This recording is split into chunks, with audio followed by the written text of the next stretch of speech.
काकोली घोष और उनकी टीम अब भारतीय जनता पार्टी के लिए एकनाथ शिंदे के रूप में काम कर रही है। और अकेली नहीं है काकोली घोष। जिस दिन मैंने उसी दिन बताया था कि जिस दिन काकोली घोष को लोकसभा में ममता बनर्जी ने चीफ व्हिप से हटाया था और कल्याण बनर्जी को रिप्लेस किया था, कल्याण बनर्जी को यह पद दिया था, उसी दिन यह तय हो गया था कि बहुत सारी महिला सांसद टीएमसी से नाराज है और अब उनकी नाराजगी पटल पर सामने आ रही है।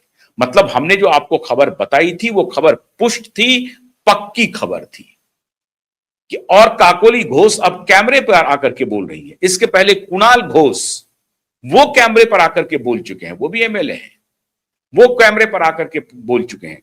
रिजू दत्ता वो अलग कहानी कह चुके हैं। इन सब के अलावा अब सबसे जो बड़ी खबर आई है पश्चिम बंगाल से, उसे जानना बेहद जरूरी है। आपको फाल्टा का इतिहास देख लिया। फाल्टा में क्या हुआ? फाल्टा में 48 घंटे पहले तृणमूल कांग्रेस के उम्मीदवार जहांगीर खान ने कहा कि हम चुनाव नहीं लड़ेंगे और उनको 26 मई तक, मतलब परसों तक, हाई कोर्ट से राहत मिली हुई थी गिरफ्तारी पर। कल हाई कोर्ट ने उस राहत को खत्म कर दिया। उनकी अवधि 26 मई को खत्म हो गई। अब जहांगीर खान की गिरफ्तारी अवश्यंभावी हो गई है। किसी भी सूरत में कभी भी जहांगीर खान गिरफ्तार हो सकते हैं। अभी इस पर डिटेल में और आ रहा हूं, बताता हूं। फाल्टा रिपीट हो रहा है पश्चिम बंगाल में। वो है इलाका नंदीग्राम का। नंदीग्राम से शुभेंदु अधिकारी 1 लाख से अधिक वोटों से जीते हैं। भवानीपुर में उन्होंने, नंदीग्राम से ही वो लड़ना चाहते थे, लेकिन श्रीमान अमित शाह ने कहा कि नहीं, आपको ममता दीदी के घर में जाकर के उनको हराना है। आप भवानीपुर से भी चुनाव लड़िए। नंदीग्राम से भी चुनाव लड़े शुभेंदु अधिकारी और भवानीपुर से भी शुभेंदु अधिकारी ने पर्चा भर दिया। भवानीपुर से भी 15,000 से अधिक वोटों से जीत दर्ज की और नंदीग्राम में तो रिकॉर्ड कर दिया। इसी नंदीग्राम में 2021 में महज 1500 या 2100 वोट से जीते थे, महज 2100 वोट में। तब उनकी सरकार थी और ये भी माहौल नहीं था। आज तो ये कह रहे हैं कि वोट चोरी हो गया, हाईजैक हो गया, इलेक्शन कमीशन ने भारतीय जनता पार्टी को जितवा दिया। लेकिन 2021 में तो ये आप दामन पे दाग नहीं लगा सकते हैं। आज मान लीजिए कर भी सकते हो। 2021 के बारे में तो ममता बनर्जी भी नहीं कहती हैं कि चुनाव आयोग ने हमारे साथ ज्यादती की। उसमें फ्री एंड फेयर इलेक्शन था, मुख्यमंत्री थी वो। नंदीग्राम में शुभेंदु अधिकारी ने वैसी, जबकि उनकी हवा थी, हवा हालांकि भारतीय जनता पार्टी की तरफ से बनाई गई थी, तब तो 3 सीट से 77 सीट तक पहुंचे थे और पिछली बार 2021 में ही लग रहा था कि परिवर्तन होने वाला है। अब की बार परिवर्तन दरकार उसी समय से कहा जा रहा है। इस बार उसको मल्टीप्लाई किया गया। तो शुभेंदु अधिकारी 1 लाख से अधिक वोट से इस बार जीते, लेकिन पिछली बार ममता बनर्जी को नंदीग्राम में हराया। भले ही जीत का मार्जिन कम था। जीत का मार्जिन इसलिए भी कम रहेगा साहब कि वो मुख्यमंत्री जैसे हैवीवेट से चुनाव लड़ रहे हैं। लेकिन उसी जगह पर, जिस जगह पर 2021 में ममता बनर्जी चुनाव लड़ रही थी, जो उनका परंपरागत, वहीं से नंदीग्राम और सिंगूर से ही 2010-11 में ममता बनर्जी ने अपनी एक प्रकार से सफल राजनीतिक करियर की शुरुआत की। सफल इन द सेंस की पश्चिम बंगाल की राजनीति में 1998 में ही हालांकि तृणमूल कांग्रेस ने अपनी पार्टी बना ली अलग होकर के कांग्रेस पार्टी से, लेकिन उनको जो प्रतीक्षित सफलता मिली, जो पश्चिम बंगाल की गद्दी मिली एज ए चीफ मिनिस्टर, वो 2011 में मिली। और 2009-10 के पहले, 2000 बल्कि 9 से ही कह लीजिए, नंदीग्राम और सिंगूर का जो आंदोलन शुरू हुआ, उस वक्त शुभेंदु अधिकारी टीएमसी में थे और शुभेंदु और ममता दोनों साथ नंदीग्राम और सिंगूर के आंदोलन को आगे बढ़ा रहे थे। उस समय से सिंगूर और नंदीग्राम में शुभेंदु और ममता दोनों की पहचान है। लेकिन उस नंदीग्राम में, जिस नंदीग्राम के आंदोलन को लीड किया ममता बनर्जी ने, मुख्यमंत्री बनी पश्चिम बंगाल की, उसी नंदीग्राम में शुभेंदु अधिकारी ने उन्हें 2100 वोट से हरा दिया 2021 में। 1500 या 2 जितने भी वोट से हराया, लेकिन हरा दिया 2021 में। अब इस बार 2026 में ये जीत का अंतर पहुंच गया कितना, 1 लाख से ऊपर। अब मैं क्यों नंदीग्राम की चर्चा कर रहा हूं, मैं क्यों कह रहा हूं कि फाल्टा 2 रिपीट हो रहा है। नंदीग्राम से कोई भी टीएमसी का नेता चुनाव नहीं लड़ना चाहता। अभी वहां पर उपचुनाव होगा क्योंकि शुभेंदु अधिकारी किसी एक सीट को छोड़ेंगे। जाहिर है वो भवानीपुर से रहेंगे क्योंकि वहां उन्होंने मुख्यमंत्री को हराया है, और इस बार मुख्यमंत्री नंदीग्राम में थी नहीं, उनको पहले ही पता चल गया कि वहां हमारी हार हो सकती है। तो नंदीग्राम सीट मुख्यमंत्री ने इस बार छोड़ दिया, भवानीपुर से लड़ी जो उनका गढ़ था, और गढ़ में आकर के शुभेंदु अधिकारी ने फिर हरा दिया।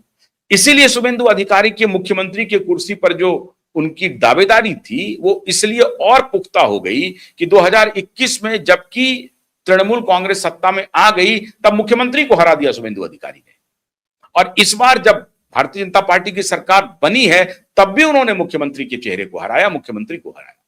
तो भवानीपुर सीट वो रिटेन कर रहे हैं और नंदीग्राम सीट वो खाली करेंगे। अब फाल्टा 2 वहां दोहराया जा रहा है। 2 वहां बड़े नेता हैं, दोनों ने कह दिया कि साहब मैं नहीं लड़ूंगा चुनाव। मतलब टीएमसी को नेता नहीं मिल रहा है उपचुनाव में खड़े करने के लिए। सारी कवायद आप कह लीजिए कि चुनाव आयोग ने जाति की, धांधली की, सब कर लिया।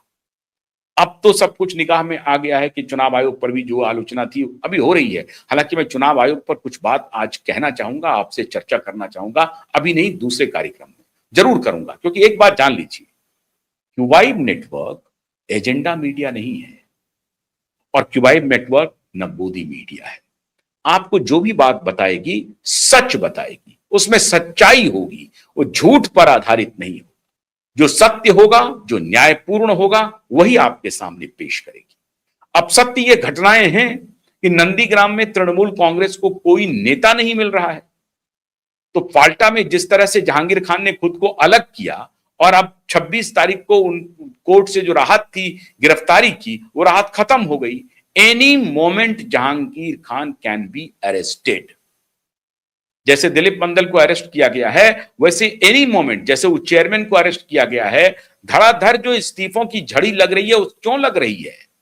क्योंकि ज्यादातर करप्ट पार्षद, ज्यादातर ऐसे पार्षद हैं जो अच्छे पार्षद हो तो नाराजगी में इस्तीफा दे रहे हैं, लेकिन ऐसे बहुत सारे पार्षद हैं जो अपनी जान बचाने के लिए कह रहे हैं कि साहब मैं किसी तरीके से बच जाऊं, इस्तीफा दे करके हो सकता है भारतीय जनता पार्टी में आ जाओ, बीजेपी उन्हें सहर्ष स्वीकार भी कर ले। क्योंकि करप्शन कोई भारतीय जनता पार्टी के लिए बहुत बड़ा विषय है, ऐसा बिल्कुल नहीं है। अब यह डिपेंड करता है कि शुभेंदु अधिकारी बंगाल में किस तरह की राजनीति करना चाहते हैं। महाराष्ट्र में देख लिया आपने, अजित दादा पवार की जरूरत पड़ी, ले लिया अजित दादा पवार को। उनके ऊपर करप्शन का चार्ज था। 3 दिन पहले प्रधानमंत्री ने उसके बारे में सार्वजनिक सभा में कहा।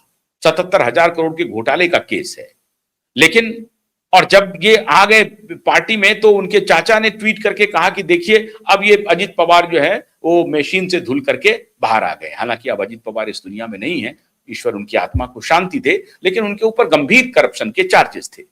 लेकिन उनको लिया भारतीय जनता पार्टी ने। देवेंद्र फडणवीस पूरे चुनाव में कह रहे थे चक्की पीसिंग, चक्की पीसिंग, चक्की पीसिंग। इस बार नहीं, पिछले चुनाव में। इस बार के चुनाव में तो वो लोग साथ लड़ रहे थे, लेकिन पिछले चुनाव में वो कह रहे थे कि चक्की पीसिंग, चक्की पीसिंग। वो चक्की पीसिंग वाले को अपने साथ ले लिया। तो भारतीय जनता पार्टी कोई ऐसी पार्टी नहीं है कि करप्ट नेताओं की हमारे यहां पूछ नहीं है, बिल्कुल पूछ है। लेकिन शुभेंदु अधिकारी दूसरे तरह के नेता हैं। शुभेंदु अधिकारी बंगाल के मिजाज को जानते हैं। शुभेंदु अधिकारी सोच समझ करके एक एक नेता को पार्टी में ज्वाइन कराएंगे। वहां नहीं चलेगी किसी की, एक पक्का मान के चलिए। मोदी और शाह बाहर से तो उनको समर्थन करते रहेंगे, लेकिन शुभेंदु अधिकारी की चलेगी वहां पर, क्योंकि शुभेंदु अधिकारी लड़ाका है और बिल्कुल मोटे तौर पर ईमानदार छवि है उनकी। मोटे क्या, एकदम ईमानदार छवि है। वरना मुख्यमंत्री को 2-2 दफा वो हरा नहीं पाते अगर उनके दामन पर कोई दाग होता तो। इसलिए शुभेंदु अधिकारी हो सकता है एक एक बात को नाप तौल करके हर निर्णय लें। जहांगीर खान बचने की कोशिश करेंगे, बचेंगे नहीं।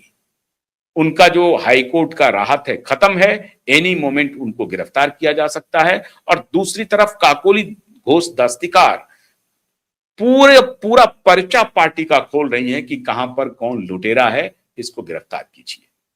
और इसीलिए म्युनिसिपल कॉरपोरेशन में इस्तीफों की झड़ी लगी है, क्योंकि सबसे बड़ा करप्शन का अड्डा ये म्युनिसिपल कॉरपोरेशन था। एमएलए भी नहीं, सांसद भी नहीं, सबसे बड़ा जो सिंडिकेट चलाता था। नाली खड़ंजे बनने हैं, पार्क बनने हैं, सड़क बनने हैं, बिजली के खंबे लगाने हैं, ये सारे खेल ये म्युनिसिपल कॉरपोरेशन से हो रहा था, जिला परिषद से हो रहा था। इन्हीं सारी जगहों पे ये सारे इनके सिंडिकेट ऑपरेशनल थे। अब ज्यादातर सिंडिकेट या तो बंगाल छोड़ करके भाग गए हैं या पाला बदल लिया है और फौरन से पेशतर अभी तक वो कलावा उलावा लगा करके घूमना शुरू कर दिए हैं। शुभेंदु अधिकारी जिंदाबाद जिंदाबाद के नारे भी लगा रहे हैं। तो बड़ी तेजी से परिवर्तन हो रहा है। अब देखना यह है कि नंदीग्राम में टीएमसी को कोई उम्मीदवार मिलता है या नहीं मिलता है। उन्होंने पहले से ही कह दिया है कि हम चुनाव नहीं लड़ेंगे, टीएमसी का कोई नेता वहां पर पर्चा दाखिल करने की स्थिति में नहीं है। तो फाल्टा 2 रिपीट हो रहा है। अब पता नहीं लुटियन जोन को इसकी खबर है या नहीं है, अगर होगी तो इस पर मीमांसा करेंगे। तो बंगाल में हर दिन माहौल बदलते जा रहा है और क्रैकडाउन शुभेंदु का लगातार चल रहा है और ये सारा लीड हो रहा है टुवर्ड्स अभिषेक बैनर्जी। बहुत बहुत शुक्रिया, नमस्कार।